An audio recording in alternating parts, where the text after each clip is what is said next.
kembali hadir di sini. Saya bersama Bapak Johnson Manurung, Kepala Sekolah SMA Negeri 2 Turgamba. Saya Dudi Evrando Sugian, CGP Angkatan 10 Kabupaten Labuan Batu Selatan dari SMA Negeri 1 Kota Pinang. Nah, pada pagi hari ini saya bersama Bapak Kepala Sekolah akan berbicara tentang bagaimana seorang kepala sekolah mengambil keputusan di sekolah ini. Baik, selamat pagi Pak. Pagi. Apa kabarnya Pak? Alhamdulillah Sehat Pak ya.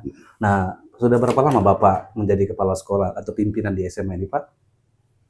2 tahun 2 tahun 1 bulan. 2 tahun 1 bulan Iya. Pak, itu sudah 20 lama juga ya bulan Pak ya. 2 bulan. Banyak tantangan yang mungkin Bapak hadapi ya Pak ya. saja.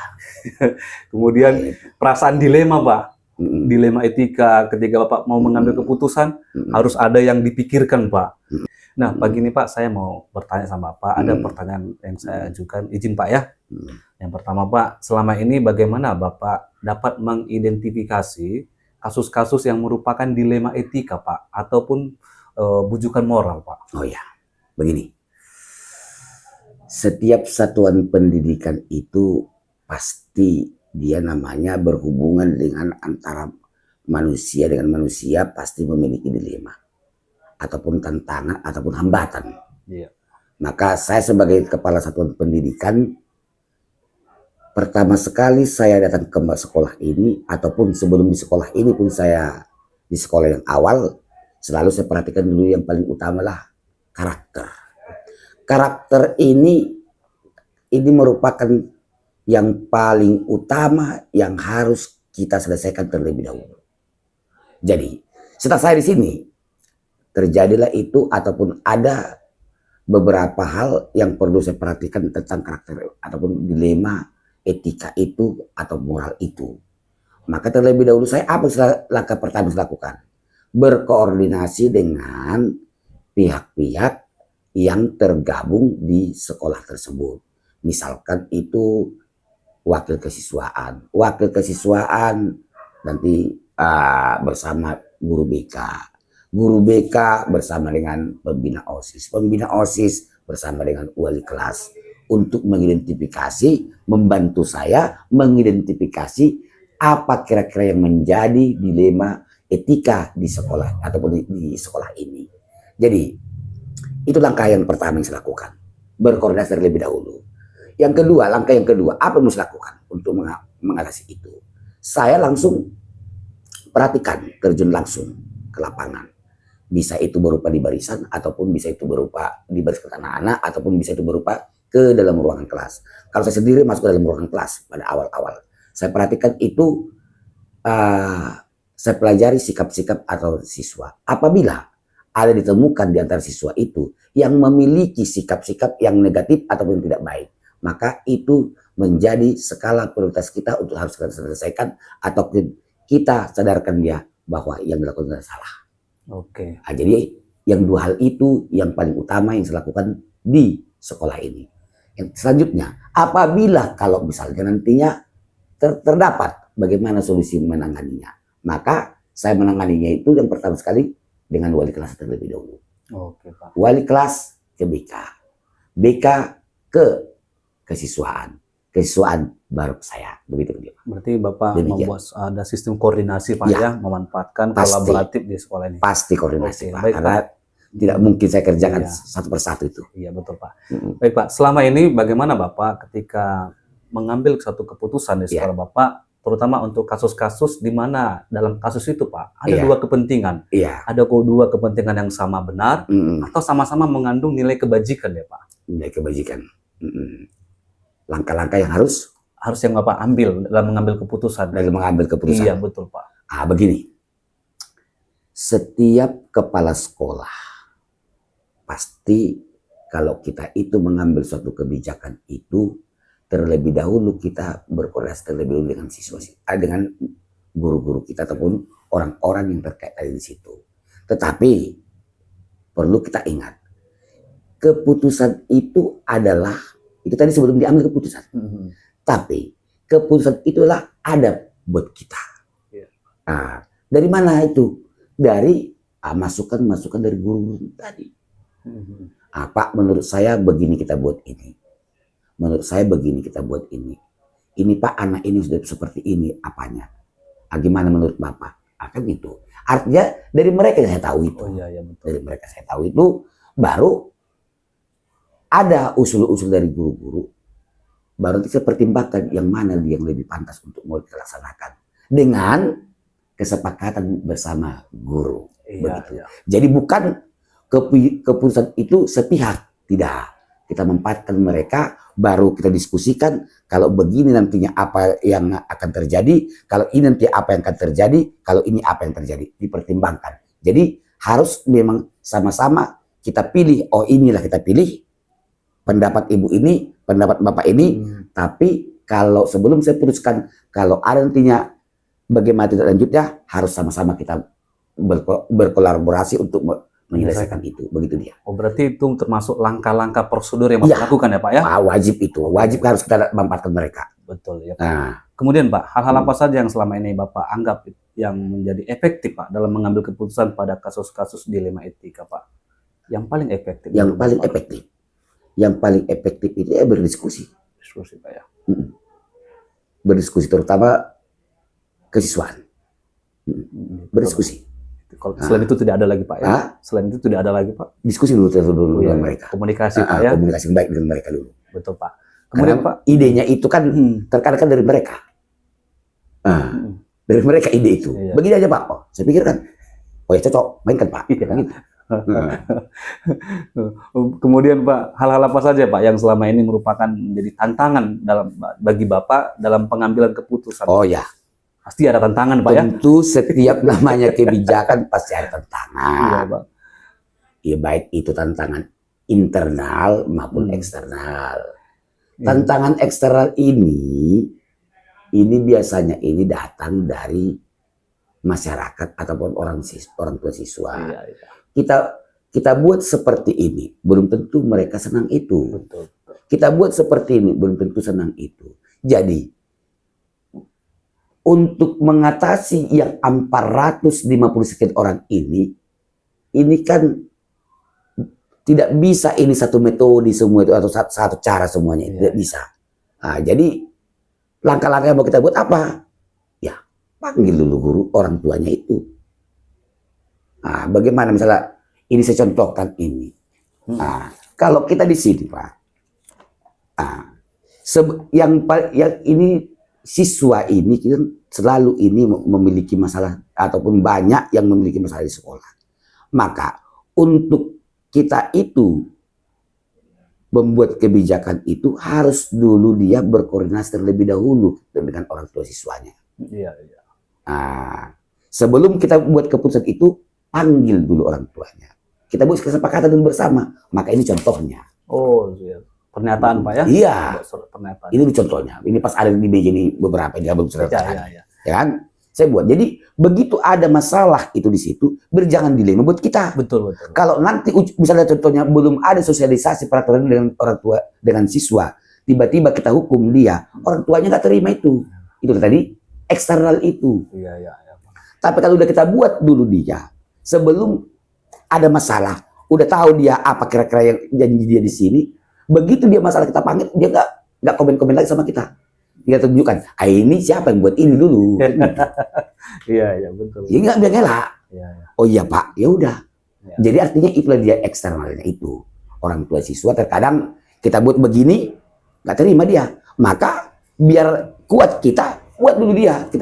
Kita apakin dulu dia sebelum kita ada masalah anak ini, udah kita ikat dulu dia Iya, iya.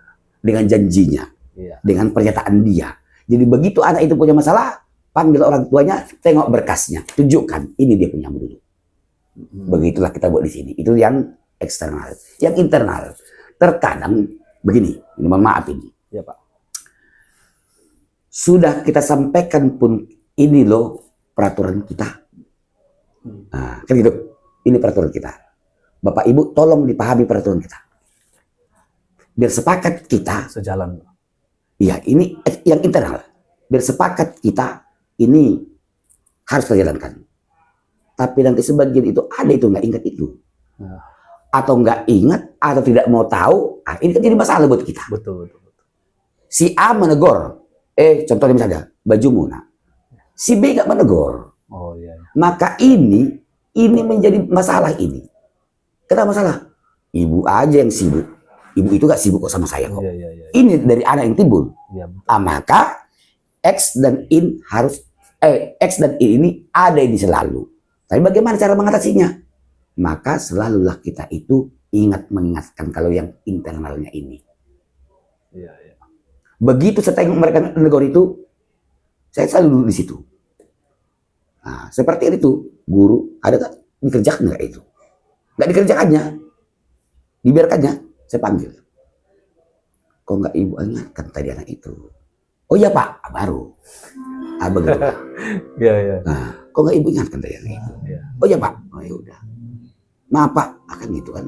Berarti ini pun internal ini kalau nggak kita ingatkan selalu ini masalah ya buat kita itu. Betul, Pak.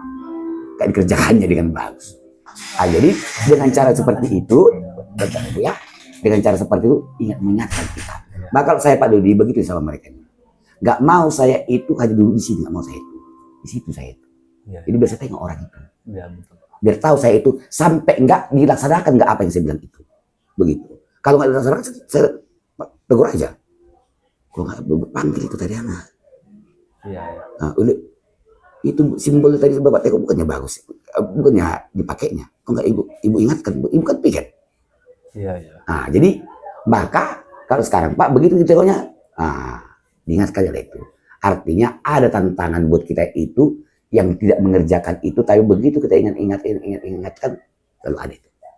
Jadi jarangnya di sini Pak, mudah-mudahan sejauh ini saya udah 2 tahun 1 bulan di sini. Kalau yang tantangan yang selalu berat tentang kebijakan itu jarang itu Pak. Jarang Pak ya. Mudah-mudahan karena memang yang kita sampaikan itu pun adalah baiknya, mudah-mudahan pun mereka pun terimanya itu Pak. Iya. Nah, jadi kalau yang eksternal tadi ini, yang internal ini, yang dari yang eksternal dari orang tua siswa ini kan tidak sama dengan yang di dalam ini. Kalau dalam ini mudah-mudahan bisa kita amankan, bisa kita jelaskan sama mereka berulang-ulang karena kita sering jumpa. Iya, iya. Tapi kan dari luar ini kan nggak jumpa kita setiap saat. Jadi bagaimana caranya itu? Dengan cara begini Pak kita buat. Biar jangan nanti dia protes. Kita buat dia begini apa aja dia protes dia kan. Ditentang sama kita kan. Betul. Jadi kita buat dulu dia di awal biar nantinya jangan itu menjadi masalah buat kita. Iya. Ya. Oke, baik Pak. Jadi terkait dengan problem yang Bapak alami dari masalah eksternal dan masalah internal, tentu Bapak memiliki suatu jadwal Pak, jadwal tertentu dalam penyelesaian masalah etika. Apakah Bapak langsung menyelesaikannya di tempat atau Bapak memiliki sebuah jadwal untuk menyelesaikannya, bentuk atau prosedur seperti apa yang Bapak jalankan? Begini. Kalau yang internal ini begini. Saya orangnya bukanlah orang yang suka marah. Saya nggak begitu saya. Saya lebih senang menggunakan pendekatan humanitas, kemanusiaan. Iya. Jadi langkah-langkah yang selalu saya gunakan itu adalah komunikasi yang baik dengan mereka. Jadi walaupun apapun dalam hati saya tentang mereka, nggak pernah saya ungkapkan itu. Tapi saya selalu katakan sama mereka, lihatlah saya di sini, mungkin Bapak dan Ibu suatu saat seperti ini juga. Ya. Jadi mengertilah kita tupoksi kita masing-masing. Itu saya sampaikan sama mereka. Jadi itu langkah-langkah saya selalu saya katakan sama mereka, maka mereka pun mengerti itu dengan baik. Jadi saya kira Pak. Oke, baik Pak. Kemudian Pak, adakah seseorang atau menurut Bapak yang Bapak yakini faktor-faktor yang selama ini yang dapat mempermudah atau membantu Bapak dalam mengambil keputusan terhadap kasus-kasus itu Pak? Faktor-faktor? Faktor-faktor atau yang seseorang yang Bapak yakini yang bisa membantu? Bisa membantu? Iya Pak. Udah pasti. Udah pasti itu. Karena tadi saya katakan kan selalu ini saya mempatkan semua. Pak ya. Ya kan? Ya pasti itulah dia yang membantu saya pula kan gitu. Ya. Ada kurikulum, ada kesiswaan, ada apa namanya tim kurikulum, karena di sini kita sebut tim kurikulumnya tuh. Iya, Pak. Tim kesiswaannya. Pak, ya, kita pakai tim di sini. Tim kurikulum yang menangani wakakurikulum. Ya. Tim kesiswaan yang menangani wakakesiswaan.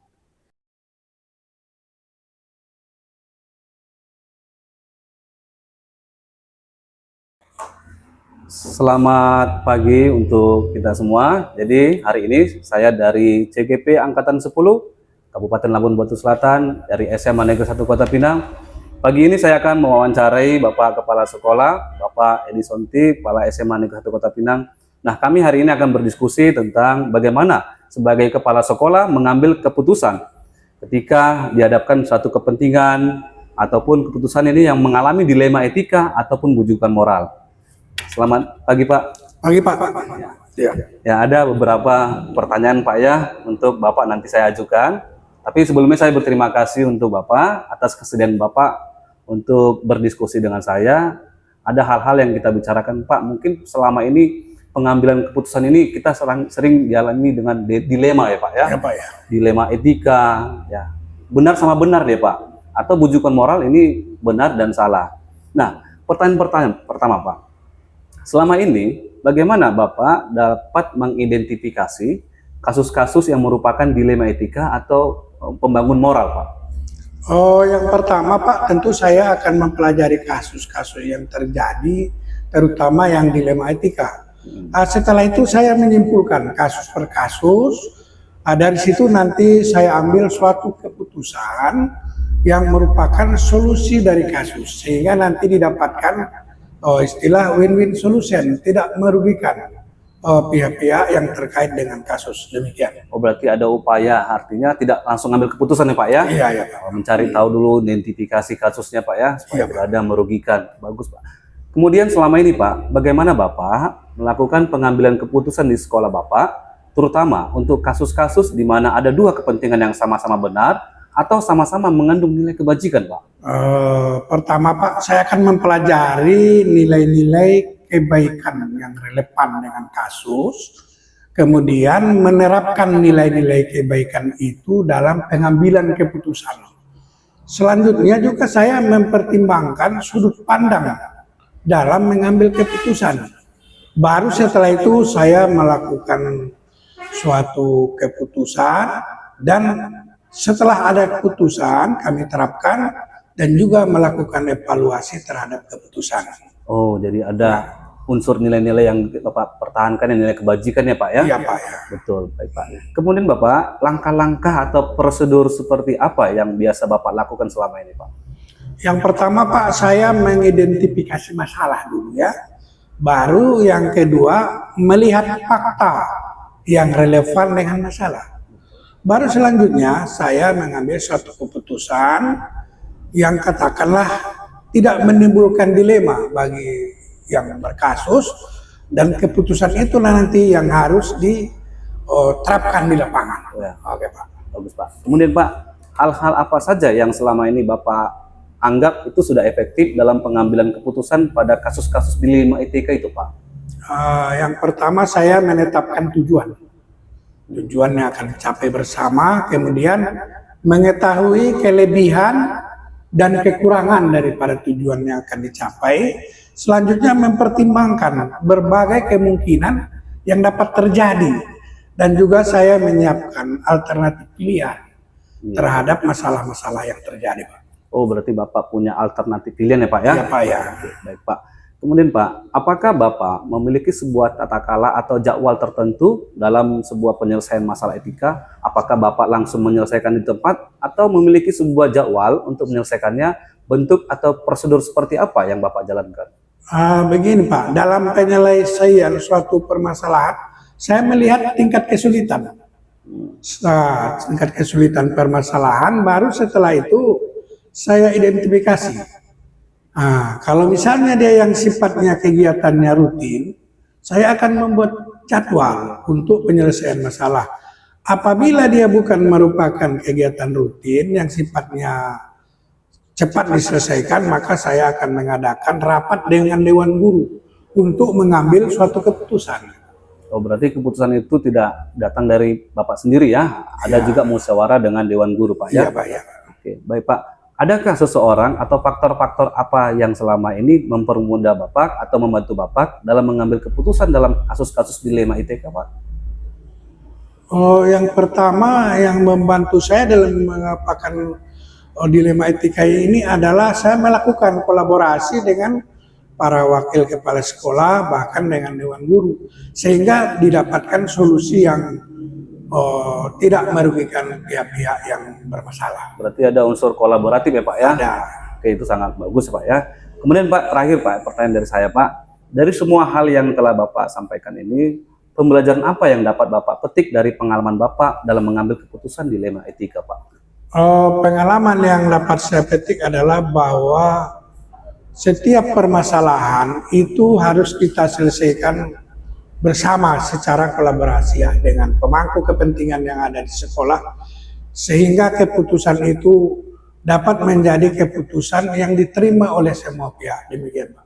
Baik Pak, terima kasih untuk waktu Bapak. Ternyata dari semua jawaban Bapak ini, Bapak memang betul-betul mempertimbangkan dalam pengambilan keputusan itu berdasarkan dilema etika Pak ya? Iya Pak. Oke, Bapak selamat siang Pak, terima kasih atas waktu Bapak. Demikianlah hasil percakapan wawancara saya dengan Bapak Edi Sonti, Kepala Sekolah SMA Negeri 1 Kota Pinang. Saya Dodi Frando Sugian dari SMA Negeri 1 Kota Pinang, calon guru penggerak Angkatan 10, undur diri dan sampai jumpa untuk video-video berikutnya. Terima kasih.